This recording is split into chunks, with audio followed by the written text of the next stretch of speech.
오늘 이 디모데 그 전서 이 말씀을 우리가 좀 살펴볼 건데요. 일단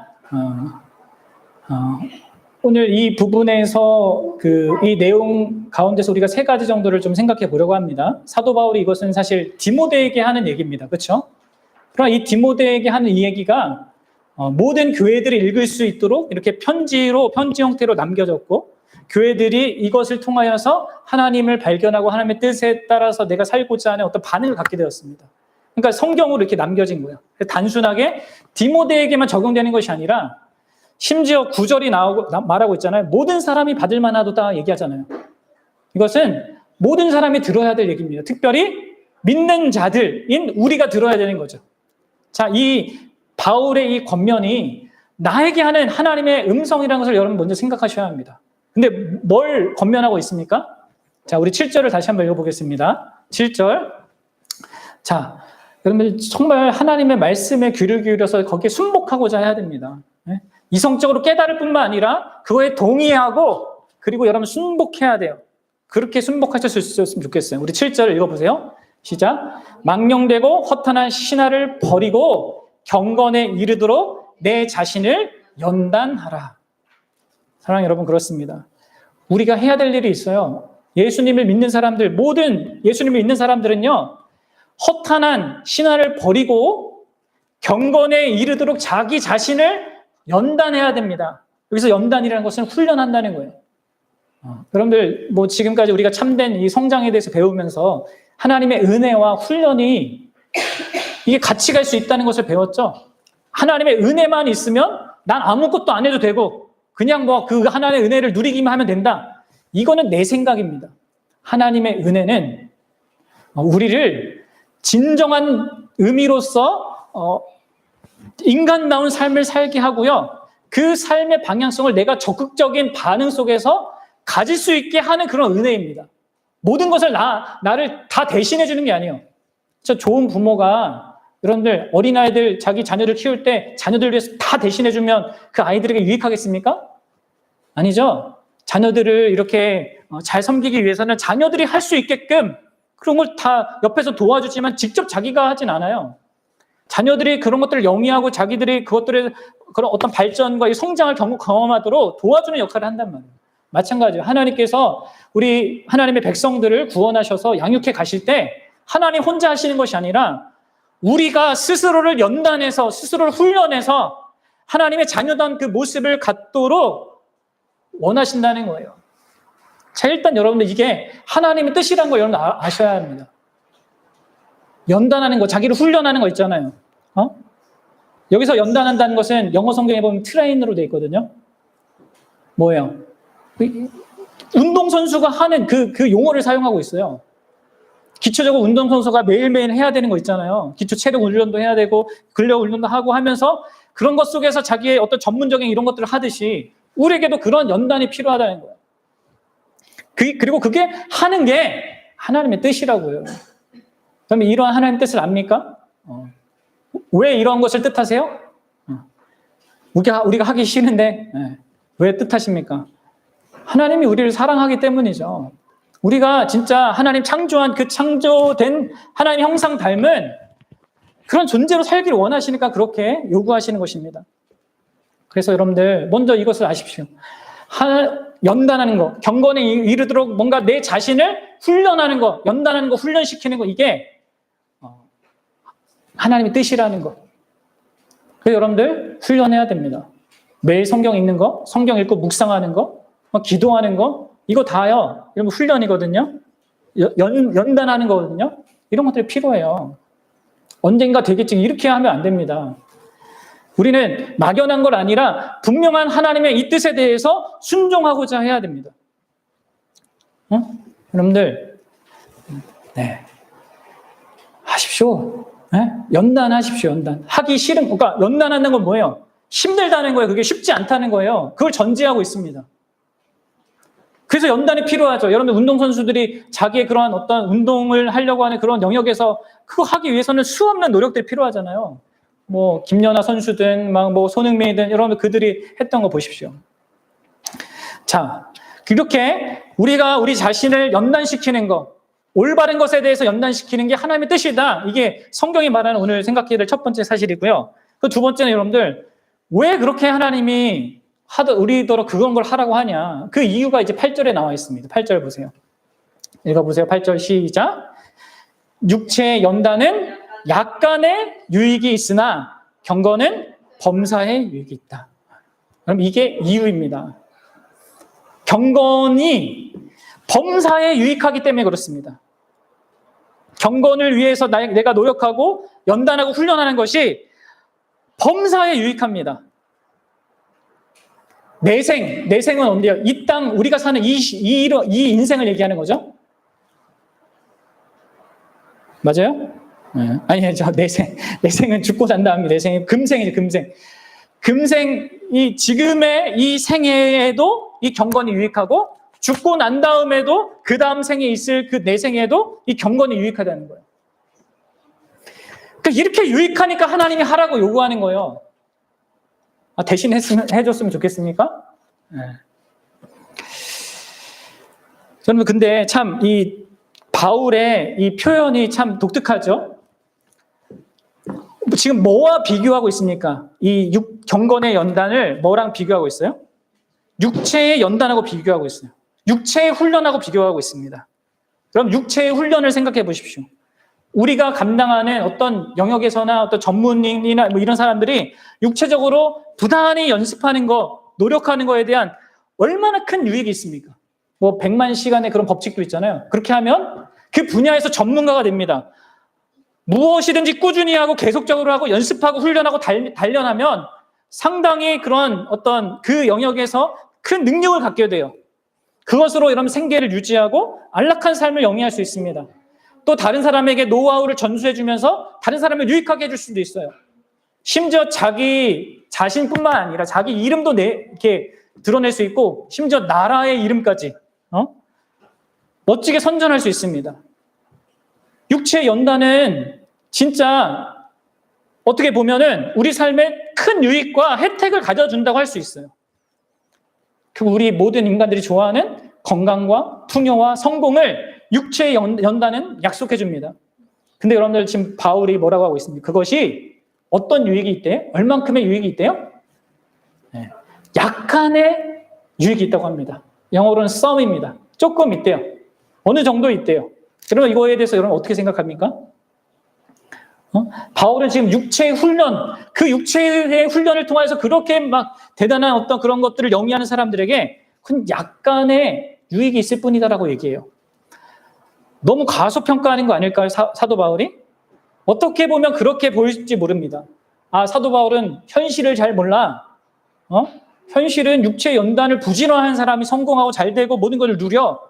이렇게 얘기할지 몰라요. 그러나 여러분들, 사도 바울은 비현실주의자가 아닙니다.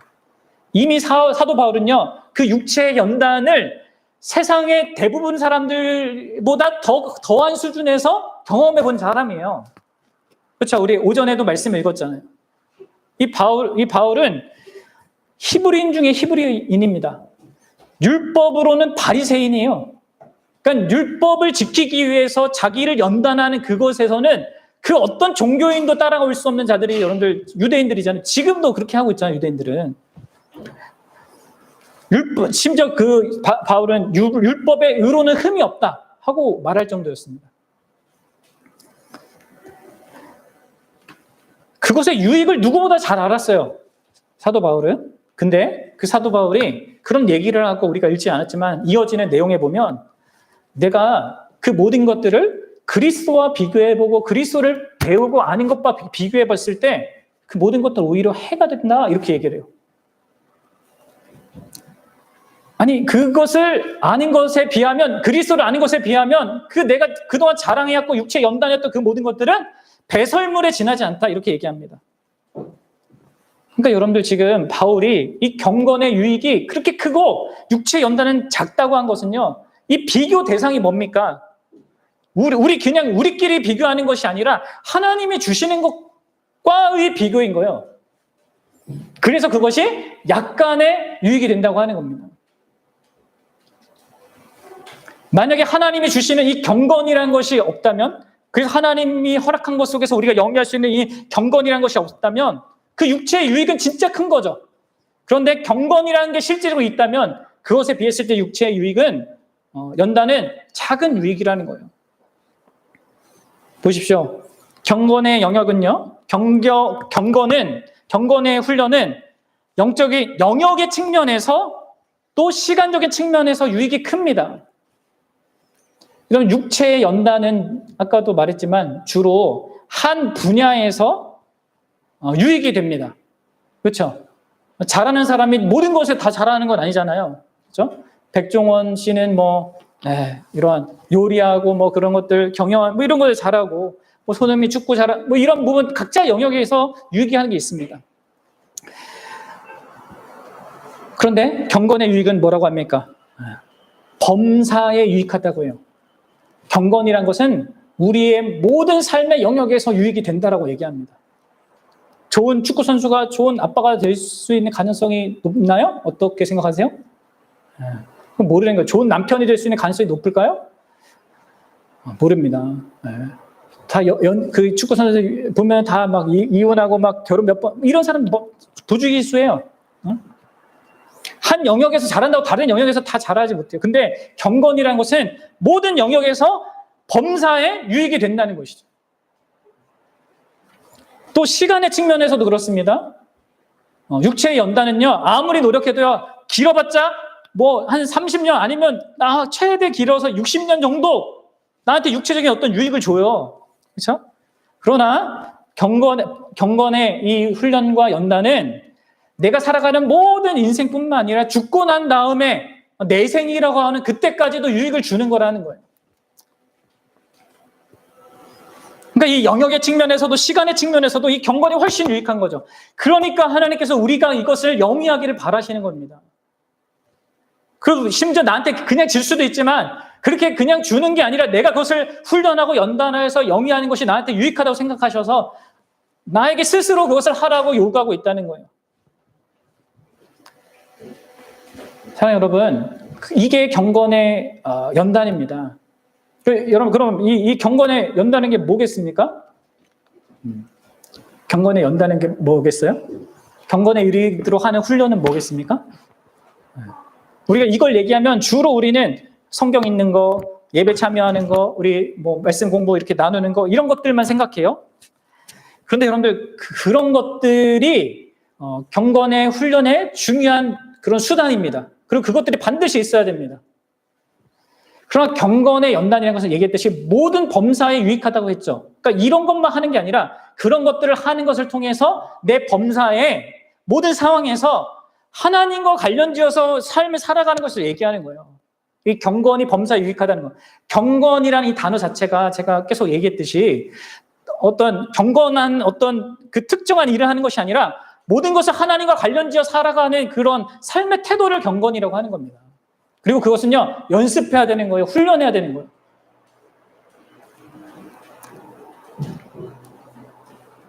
여러분 아시겠습니까? 네.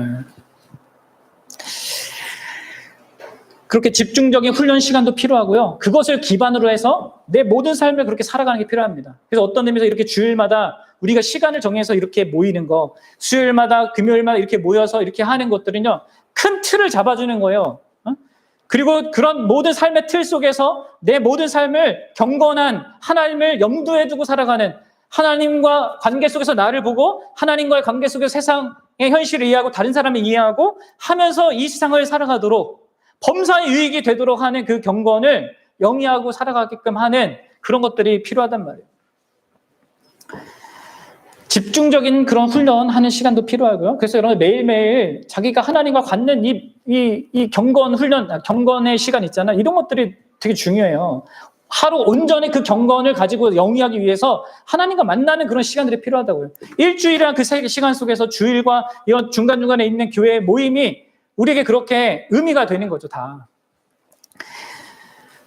여러분들, 이게 범사에 유익하고 금생과 내생의 약속이 된, 그래서 하나님이 우리에게 정말 요구하는 하나님의 뜻이라는 것을 알고 또 그렇게 할 때 하나님께서 기쁘게 우리를 도와주신다는 것을 약속해 주신 것 속에서 한다는 것을 여러분들 좀 생각했으면 좋겠습니다. 마지막 여러분들, 그럼 구체적으로 어떻게 해야 됩니까? 어떻게 경건의 그러한 연단을 해야 됩니까? 그 말씀 다시 7절 보세요. 이렇게 두 가지 방식을 우리가 해야 됩니다. 지금까지 다 얘기한 거기도 한데요. 두 가지가 필요해요. 항상 이게 먼저 필요해요. 먼저 하지 않는 게 있어야 됩니다. 자, 읽어봅시다. 시작. 망령되고 허탄한 신화를 버리고, 이게 있어야 됩니다. 그리고 경건에 이르도록 내 자신을 연단하라. 망령되고 허탄한 신화를 버리는 게 있어야 됩니다. 그리고 경건에 이르도록 내 자신을 연단하는 게 있어야 됩니다. 버리고 연단하다라는 것이요, 다 현재형으로 되어 있습니다. 현재 명령으로 되어 있어요. 헬라어에서 현재형이라는 것은 반복적으로 계속적으로 하는 것을 말합니다. 이걸 계속해야 된다는 거예요. 반복적으로 습관적으로 해야 된다는 거예요. 훈련 자체가 그거잖아요. 습관적으로 하는 겁니다. 그러니까 훈련해서 하는 거잖아요. 그게 나에게 그냥 기본이 될 것처럼 하는 것입니다. 그래서 어떤 의미에서 반복 훈련이 가장 중요합니다. 그래서 여러분 매주 이렇게 오고 그 시간에 참여하고 또 내가 매일 시간을 정해서 하나님과 교제하는 이런 시간들을 반복적으로 습관적으로 갖는 게 되게 중요한 거예요. 왜 그렇습니까? 우리에게 망령되고 허탄한 신화가 있기 때문에 그렇습니다. 망령되고 허탄한 신화가 이미 나를 지배하고 있어요. 내 가치관과 사고방식과 내가 생각하는 것과 느끼는 것과 행동하는 것에 항상 영향을 미치고 있습니다.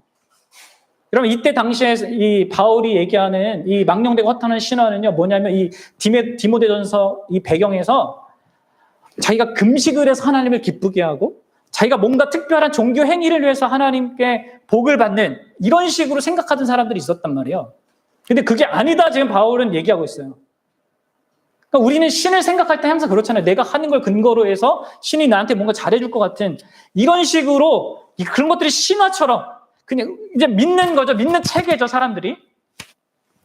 그것을 버려야 된다고 얘기하고 있습니다. 그것을 부정해야 된다고 얘기하고 있어요. 그것을 거절해야 된다고 얘기했어요. 하나님을 기존에 갖고 있는 그 신화를 가지고 생각하지 말라 얘기하고 있습니다.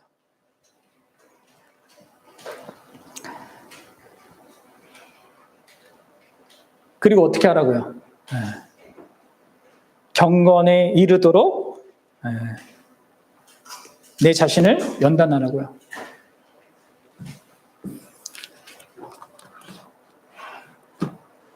그리고 10절에도 보면 우리가 수고하고 힘쓴다 이렇게 얘기하죠.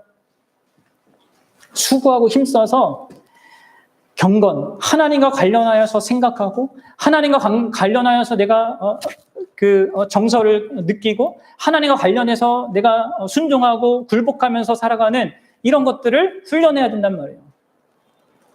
하나님이 자신을 알려주시는 대로 하나님을 알고 하나님이 명령하신 대로 그 뜻 가운데 순종하고자 하는 그런 훈련과 연습이 필요하다는 거예요. 이런 것들을 같이 해야 됩니다. 그래서 뭐 금요일 날도 얘기했지만 자기 지금 예배하는 걸 파악하고 그걸 빨리 그걸 내려놓고 하나님께로 돌이켜야 된다고 얘기했잖아요. 우리 안에는 그런 것들이 많습니다. 그렇죠? 이 땅을 어떻게 살아야 되는지, 무엇이 성공인지, 무엇이 진짜 참된 인생인지 이미 신화적으로 이 세상이 만들어 놓은 게 있어요. 그리고 거기에 영향을 받아요. 드라마를 보고 영화를 보면서 내가 갖고 있는 그런 모든 사고방식, 그게 다 거기에 영향받아서 지금 내가 나를 형성하고 있단 말이에요. 그런 것들을 버리는 연습을 해야 됩니다. 그리고 경건, 하나님과 관련지어서 이런 모든 것들을 생각하는 이런 것들을 해야 됩니다. 수고하고 힘써야 됩니다. 쉽지 않고 오래 걸리고 한다는 거예요. 아시겠죠? 그렇습니다. 이게 하나님의 뜻입니다. 그리고 마지막 진짜 여러분들이 결론적으로 그렇게 하고 수고하고 애쓰는 것에 그러한 결론과 그래서 그러한 진짜 우리가 이 허탄한 신화들을 다 버리고 진짜 경건한 자로 되는 데까지 진짜 그렇게 가게 될 것인가에 대한 그 소망을 어디에다 둬야겠습니까? 자, 10절에서 말하고 있는 대로 이 사도 바울처럼 해야죠. 사도 바울이 이렇게 수고하고 애쓰고 힘썼는데 그것을 그렇게 한 이유는 자기 자신이 뭐 그렇게 할 것 같은 어떤 가능성과 능력이 있어서 뭐 자기를 믿어서 그렇게 하는 게 아니죠. 뭐라고 하고 있습니까? 우리가 그렇게 수고하고 애쓸 수 있는 것은 우리의 소망을 살아계신 하나님께 둠이니라고 하고 있습니다. 우리가 여러분 이렇게 수고하고 애쓰고 노력하는 것은요, 우리 자신을 믿기 때문에 하는 것이 아닙니다. 우리 자신보다 하나님을 믿기 때문에 그렇습니다. 하나님이 그렇게 하실 수 있는 분이기 때문에 그렇습니다. 우리가 수도 없이 잘못하고 실패하고 넘어져도 다시 일으켜주시고 다시 기회를 주시고 인도하실, 그리고 궁극적으로 진짜 우리를 하나님 형상으로 완전하게 회복시켜 주실 그런 능력이 있으신 분, 죽음에서도 생명을 일으키신 분이 계시기 때문에 그분께 소망을 두기 때문에 신자들이 이 경건의 훈련을 계속할 수 있는 겁니다. 실패해도 나 왜 이렇게 못하지 하면서 그냥 자기를 자책하는 게 아니라 하나님 나 오늘 이렇게 못했네요. 그럼 하나님 내일부터 다시 잘하겠습니다 하면서 매일매일 하나님 앞에 온전하게 설 수 있는 것은요, 하나님 때문에 그렇게 할 수 있습니다. 그래서 저 여러분들이 이런 부분에 있어서 이 하나님이 우리를 위해서 하시는 명령을 진짜 기쁨으로 좀 받고 이것에 정말 부단하게 수고하고 노력하실 수 있는 우리가 되기 바라고요. 이렇게 노력하는 그 수고의 그 결론을 하나님이 주실 것을 믿고 하십시오. 믿고 감당하시고요. 좀 못할 때는 하나님 죄송합니다. 다시 좀 힘을 주세요 하고 다시 또 이렇게 힘있게 나아가고 다시 시작하고 시도하고 이게 끊임없이 우리에게는 허락되는 거예요. 그렇게 하나님께 소망을 두면서 이 경건에 이르기를 진짜 연습하고 훈련할 수 있는 우리가 될 수 있길 바라요. 그래서 정말 우리 교회 지체들이 진짜 예수님의 그 모습을 담게 되는 그런 날이 있게 되기를 저도 그렇고 여러분도 그렇고 그럴 수 있기를 바랍니다. 같이 기도하겠습니다.